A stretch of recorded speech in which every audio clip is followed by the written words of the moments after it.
আমার ধন্যবাদ আমার দেশের বন্ধুদের যে গতকালকে গত পরশুদিন 2 তারিখ হচ্ছে 2 তারিখে আমি ইন্টারসিটিতে আমার নির্দিষ্ট টিকিট ছিল আরটিসি এবং আমার সিট নাম্বার হচ্ছে 18 এবং 19। এই সিট নাম্বারে আমি নির্দিষ্ট সিটে আমার গন্তব্যস্থল ছিল হাওড়া। আমরা খাগড়া স্টেশনে গিয়ে উপস্থিত হই, তখন আমার বিধায়ক জলঙ্গির রেজাক সাহেব এবং খড়গ্রামের বিধায়ক আশিস মার্জিতের একজন কম্পেনিয়ান ছিল, রেজাক সাহেবের একজন কম্পেনিয়ান ছিল, আমার কম্পেনিয়ান যায়নি। আমরা ট্রেনে যথারীতি উঠছি, এমন অবস্থায় হচ্ছে যে জিয়াগঞ্জের পার্শ্ববর্তী একজন মহিলা, তিনি এলআইসি করেন, নাম সুপর্ণা দাস। তিনি আমাকে বলেন যে আমি তো খুব কষ্টের মধ্যে ট্রেনে এলাম, আমার জেনারেল টিকিট আছে, তো আমি এসিকে বললাম যে এই টিটিকে বললাম যে আমার সিটটা একটু কনভার্ট করে দিতে, সিসিতে যদি হয় আমি যা টাকা লাগে আমি দেবো, কনভার্ট করে দিতে। তো টিটি বললেন কনভার্ট করতে যা টাকা লাগবে তার বাইরে অতিরিক্ত আরও 500 টাকা আপনাকে দিতে হবে, সেই জন্য আমি পারছি না, তবে যদি আপনাদের সঙ্গে একটু যাওয়া ব্যবস্থা হয় তাহলে আমি উপকৃত হব।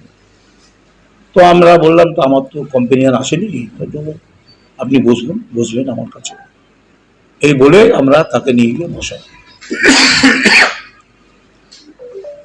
তার কিছুক্ষণের মধ্যে টিটি আসে, আমার যথারীতি টিকিট থাকে, তখন আমার পাশে যে যিনি বসেছিলেন সুপর্ণা দাস, তার জেনারেল টিকিট ছিল, তাকে বলেন যে আপনি ট্রেন থেকে নেমে যান, তাকে থ্রেট করে।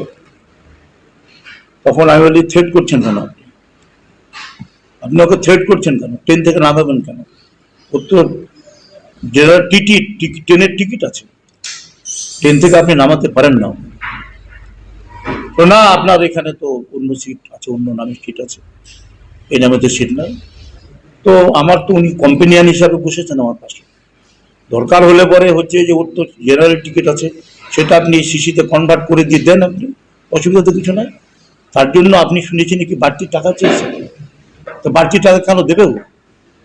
আপনি ট্রেনে টিটি একটা মানুষকে সহযোগিতা করবেন, আর আমার কম্পেনিয়ান হিসাবে যে সিটটা ছিল, আমার নির্ধারিত লোক আসেনি, সেই সিটে উনি বসে আছেন, তাহলে আপনি ওর জেনারেল টিকিটটা কনভার্ট করে আমার সিটটা আমি ছেড়ে দিচ্ছি, সেই সিটটা হচ্ছে 18 নম্বর সিট, সেটা আপনি তার নামে অ্যালোটেট করে দেন, অসুবিধা কি আছে? আপনি ট্রেন থেকে নামাবেন কেন?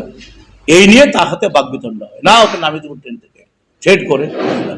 তখন আমরা প্রতিবাদ করি, আমার রেজাক সাহেব এমএলএ তিনি দাঁড়িয়ে প্রতিবাদ করেন, রেজাক সাহেবের স্ত্রী ছিল তিনি প্রতিবাদ করেন, আশিস মার্জিত পাশের ছিল তিনি এসে ছুটে এসে প্রতিবাদ করেন, এবং এইটা নিয়ে একটা কথা হয়, এবং আমরা বলি যে আমার সিট আমি ওকে দিয়েছি, আমার কমপ্লেন আসেনি, আপনি টাকা অ্যালোটেট করে দেন, কিন্তু আপনি ট্রেন থেকে নামাবেন কেন বললেন, এই নিয়ে বাকবিতণ্ডা। এবং হচ্ছে যে এই হচ্ছে আমার টিকিট, নির্দিষ্ট টিকিট, পিএনআর নাম্বার মারলেই দেখা যাবে C1-এ আমার 18-19 সিট নাম্বার, এবং ওই ভদ্রমহিলার টিকিট আমার কাছেই আছে, আমি একটা কমপ্লেন করেছি, পরে আসছি। এই যে ভদ্রমহিলার টিকিট, তার জেনারেল টিকিট, এটা তার জেনারেল টিকিট ছিল, এটাকে কনভার্ট করার জন্য বলা হয়েছিল, এবং সেটা শেষ পর্যন্ত উনি বাধ্য হয়েছিলেন কনভার্ট করে দিতে, কিন্তু অতিরিক্ত যে টাকা চেয়েছিলেন 500 টাকা, সেই টাকা দেয়নি বলে তাকে ট্রেন থেকে নামিয়ে দেওয়ার জন্য থ্রেট করে। আপনাদের বুঝতে হবে, আপনারা যারা এখানে প্রেসের মিডিয়ার লোক আছেন, যে আমরা বিধায়ক হিসাবে আমাদের একটা মানবিক মুখ আছে, আর বিশেষ করে আমরা আমাদের জননেত্রী মানবিক মুখ্যমন্ত্রী এই রাজ্যের মমতা ব্যানার্জি, আজকে তার নির্বাচিত, আমরা তার দলের এবং তৃণমূল দলের নির্বাচিত বিধায়ক, আমাদের একটা কর্তব্যবোধ, আমাদের একটা মানবিক বোধ আছে, তৃণমূলের সমস্ত বিধায়করা যখন যায় তখন অনেকে যারা কলকাতা যায় যাদের টিকিট কনফার্ম না হয়, সে সাংবাদিক বন্ধু হতে পারে, কোনো বৃদ্ধা লোক হতে পারে, কোনো বয়স্ক মহিলা হতে পারে, কোনো মানুষ হতে পারে, তারা আমাদেরকে সাহায্য চায়। দরকার হলে আমরা অনেক সময় তো আমরা দাঁড়িয়ে থেকে আমাদের সিট আমরা দিয়ে বসাই। আমরা আমাদের জননেত্রী মমতা ব্যানার্জি মুখ্যমন্ত্রী, তিনি যে মানবিক মুখ নিয়ে আমাদেরকে চলার কথা বলেন, আজকে সেই মুখ নিয়ে আমরা মানুষের কাছে চলার চেষ্টা করি, শুধু ট্রেনে না, আজকে প্রতিটি ক্ষেত্রে আজকে আমরা মানবিক মুখ নিয়ে চলি। তো আমরা সেই মানবিক মুখ নিয়েই আমরা ভদ্রমহিলাকে বলেছিলাম আপনি বসুন, এবং বাড়তি যে টাকা চেয়েছে সেটা আপনি দেবেন না, আমরা প্রতিবাদ করছি। এই অপরাধে ওকে ট্রেন থেকে নামাতে চাই, এটা বুঝতে হবে আপনাদের। আমরা অনেক ক্ষেত্রে এটা সাহায্য করে সহযোগিতা করি। তো আমি এই ঘটনা নিয়ে আমার অভিযোগ করার জন্য আমি খাগড়া স্টেশনে যারা অ্যাটেন্ডেন্স আছে তাদেরকে বলি তোমরা একটা কমপ্লেন করা হয়েছে, এবং বিভিন্ন জায়গায় কমপ্লেন হয়। আমাকে মালদা ডিভিশন থেকে ফোন করে বলে যে আমাদের টিটি অন্যায় করেছে। আপনি বিধায়ক জানতে পেরেও, যখন বিধায়ক আপনি জানছেন 3 জন বিধায়ক আছে, এটা জেনেও তিনি যে আচরণ করেছেন, অসভ্যতা করেছেন, এইটা আমরা মেনে নিতে পারছি না। কমপ্লেন ডিআরএম কে দিয়েছি, এই কমপ্লেন আমরা দিয়েছি সেন্ট্রাল মিনিস্টারকে দিয়েছি, রেল ভবনকে দিয়েছি, আমাদের সেন্ট্রাল মিনিস্টারকে দিয়েছি, ডিআরএম কে আমরা এটা হেডিং করে দিয়েছি, মালদা ডিভিশনে দিয়েছি। আমরা বিভিন্ন জায়গাতে আমরা এই চিঠি দিয়েছি তার শাস্তির দাবিতে। কমপ্লেনের দাবিটা কি? কমপ্লেনের দাবি হচ্ছে একটাই, যে এই যে আজকে একজন টিকিটধারী যার টিকিট আছে ট্রেনে, তাকে বাড়তি টাকা না দিলে তাকে ট্রেন থেকে নামিয়ে দেওয়া, এই যে অপরাধ। ট্রেনটা হচ্ছে জনগণের সম্পত্তি, সেই ট্রেন থেকে বাড়তি টাকা না দিলে ট্রেন থেকে নামিয়ে দিবে একজন প্যাসেঞ্জারকে। একটা টিটির একটা মানবিক মুখ থাকা দরকার। সে এরকম, আমার মনে হয়েছে যে ও এরকম ওই কম্পার্টমেন্টালে আরো কিছু প্যাসেঞ্জার ছিল যাদের কাছে বাড়তি টাকা নিয়ে বসিয়েছে। আমার মনে হয়েছে পরবর্তী সময়, আমি এটা প্রমাণ দিতে পারবো না, কিন্তু মনে হয়েছে। সেই দিক থেকে আমরা চাইছি এই ধরনের যারা টিটি, এই ধরনের যারা দুর্নীতিগ্রস্ত টিটি, তাদের বিরুদ্ধে কঠোরতম ব্যবস্থা হওয়া উচিত। তা আমরা তো একটা মানবিক মুখ নিয়ে চলার চেষ্টা করি। এগুলো তো রেল বোর্ডের দরকার। যারা ভাইরাল করছে, এই সমস্ত যারা আজকে ভাইরাল করেছে, জানি কারা ভাইরাল করেছে, কি করেছে। আজকে বিজেপির লোকেরা ভাইরাল করে, রেলের অব্যবস্থা তো ভাইরাল করে না। যখন একটা অ্যাক্সিডেন্ট হয়ে যখন মারা যায়, যার জন্য আমার রাজ্যের মুখ্যমন্ত্রীকে গিয়ে তাদের পাশে দাঁড়িয়ে তাদের সাহায্য করে, তখন তো দেখা যায় না রেলের কোনো উদ্যোগ। অবশ্যই আমি তো মানসিকভাবে বিপর্যস্ত বোধ করছি, কারণ সেদিনকে হঠাৎ আমার একটা এমন একটা আর্জেন্ট দরকার পড়ে যায় যে আমাকে তখন ইন্টারসিটিতে যেতে হয় বাধ্য হয়ে। কিন্তু আমি তখন আমার রিজার্ভেশন করার আমি সুযোগ পাইনি, তো আমাকে একটা জেনারেল টিকিট কেটেই উঠতে হয়।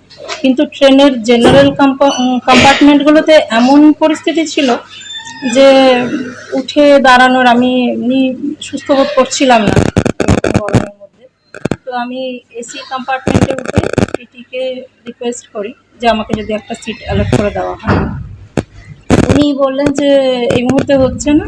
আমি বললাম ঠিক আছে, তখন ট্রেন ছেড়ে দিয়েছে, নামারও সিচুয়েশন নেই।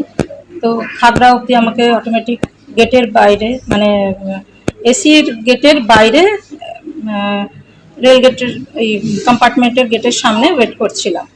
খাগড়ায় যখন ট্রেন থামে আমি দেখতে পাই যে স্যার দাদারা, উনি আমাকে, ওনাদেরকে দেখলাম উঠে আসছেন। রাজ্জাক সাহেব ছিলেন, কানাইদা ছিলেন, রাজ্জাকদার মিসেস ছিলেন, আশিস মার্জিত বহু ছিলেন। তো আমি ওনাদেরকে দেখে, উনি আমাকে একদম সন্তান স্নেহ করেন।